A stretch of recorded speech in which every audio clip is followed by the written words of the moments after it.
UP के फतेहपुर जिले के तेलियानी ब्लॉक के सांडा बेती गांव में प्रतिवर्ष की भांति आज ऐतिहासिक दंगल का आयोजन किया गया। दंगल प्रतियोगिता में देश ही नहीं विदेश से भी कुश्ती लड़ने के लिए पहलवान आए।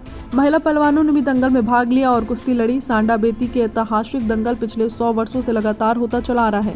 हिंदू और मुस्लिम एकता का मिसाल बने इस दंगल से क्षेत्र के सभी समुदाय के लोग लेते हैं सीख। दंगल कार्यक्रम में पहुंचे क्षेत्रीय जनप्रतिनिधियों ने पहलवानों को अच्छी पहलवानी दिखाने पर पुरस्कार भी दिया, तो वहीं जीते पहलवान को सबसे बड़ा पुरस्कार के रूप में 51,000 नगद दिए गए। भारत के उत्तर प्रदेश की बात के फतेहपुर की बात की जाए तो दो आबा की इस पवित्र नगरी में लोग बड़े ही आपसी सौहार्द से त्योहार सहित सांस्कृतिक कार्यक्रम मनाते हैं, लेकिन कुछ खेलकूद प्रतियोगिताएं धीरे धीरे विलुप्त होती जा रही हैं। उन्हें जीवित रखने के लिए भरसक प्रयत्न किया जा रहा है, जिसके तहत पूर्व प्रधान द्वारा दंगल प्रतियोगिता का आयोजन किया जाता है। उन्होंने बताया कि ये प्राचीन ऐतिहासिक प्रतियोगिता है, जिससे शरीर को चुस्त और दुरुस्त रखा जा सकता है। आज लोग रोड पर लड़ते भागते नजर आते हैं, लेकिन दंगल पर कोई भी नजर नहीं आता है। यहाँ की दंगल प्रतियोगिता में नेपाल सहित अन्य देशों से आए हुए पहलवान अपनी पहलवानी करते हैं। पंजाब, चंडीगढ़, हरियाणा, बिहार, कानपुर सहित हर जगह के पहलवान प्रतिवर्ष यहाँ पर पहलवानी दिखाते हैं, क्योंकि आसपास चारों तरफ जो 10 गांव हैं उनमें हिंदू और मुस्लिम समाज के लोग रहते हैं। हिंदू मुस्लिम एकता का प्रतीक बनाया ऐतिहासिक दंगल समाज को एक बंधन में बांधने का काम कर रहा है। संवाददाता सत्येंद्र यादव की खास रिपोर्ट।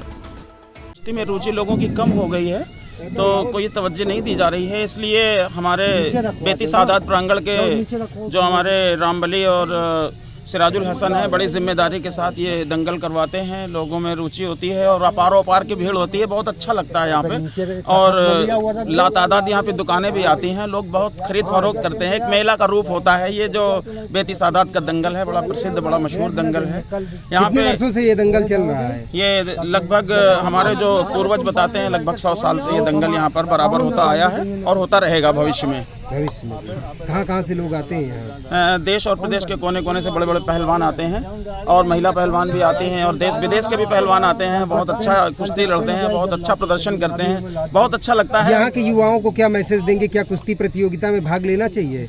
बिल्कुल बिल्कुल, हम युवाओं को यही मैसेज देना चाहेंगे कि जो युवा हमारा कमज़ोर हो रहा है, हड्डी नुमा शरीर हो रहा है और पहलवानी से दूर हो रहा है, कुश्ती से दूर हो रहा है और नाचने वाचने वाला जैसा माहौल है, तो उसको ख़त्म करके पहलवानी की तरफ फिर से लाना चाह रहे हैं, ताकि हमारा देश यंग हो, मजबूत हो, पावरफुल हो, ब्यूटीफुल हो।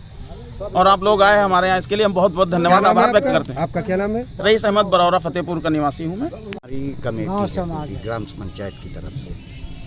कितने वर्षों से ये दंगल लग रहा ये है? दंगल है 100 साल पुराना। अच्छा,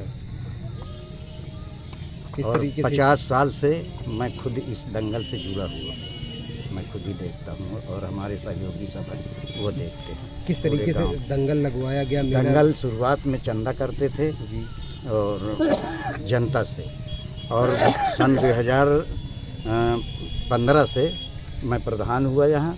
मैं अपनी प्रधानी में इस दंगल में फिर चंदा लेना बंद कर दिया।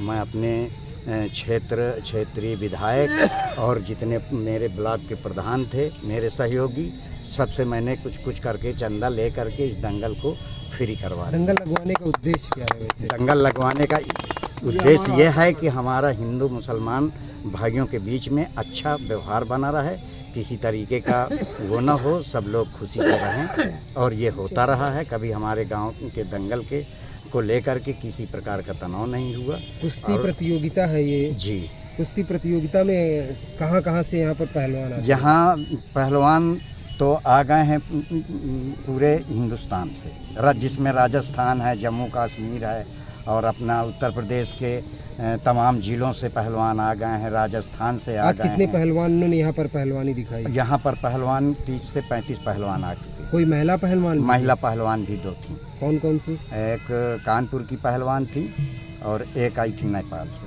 नेपाल से। तो मेन कौन से महिला पहलवान जीते? कौन से? कानपुर की जो महिला ज्योति पहलवान है वो जीती। और वो पुरुष कौन जीते? पुरुषों में अच्छी कुश्तियाँ बाबा लाठी जीते। हमारे क्षेत्रीय पहलवान है श्री राम जी, जो हमारे दंगल में सहयोग भी करते हैं और हमारे ज़िले के चैंपियन भी हैं वो, तो उन्होंने भी कुश्ती जीती है। और नेपाल का पहलवान देवा थापा जी, उन्होंने बहुत अच्छा प्रदर्शन किया है, वो भी कुश्ती जीते हैं। इस तरीके से राजस्थान के कुछ जीतने पहलवान वालों के लिए जीते क्या हैं। क्या व्यवस्थाएं थी? अब उनके लिए पुरस्कार हम के लोग रूप में? पुरस्कार के रूप में जो हम लोग तय करते हैं कि हम इस पहलवान पर इतना देंगे, उस हिसाब से उनका पहला पुरस्कार कितने का था? पहला पुरस्कार सबसे पहले हमारी छोटी कुश्ती हुई थी जिसमें हमने 500 रुपया दिया। और सबसे बड़ा पुरस्कार सबसे बड़ी कुश्ती हुई जिसमें हमने 51,000 रुपया दिया। समाज को क्या मैसेज देंगे पहलवानी और कुश्ती के लिए? इससे समाज में हमारे नवयुवकों में एक अच्छा संदेश मेरे ख्याल से जाना चाहिए और लोगों में कुश्ती लड़ने की एक वो होगी, जिज्ञासा होना हाँ चाहिए। जिज्ञासा होगी। और सबसे ज़्यादा यह है कि हमारे क्षेत्र में सौहार्द बना रहे, आपसी सौहार्द हिंदू मुस्लिम आपसे हिंदू मुस्लिम। जी, क्या नाम है आपका? रामबली, पूर्व प्रधान बेती सादा।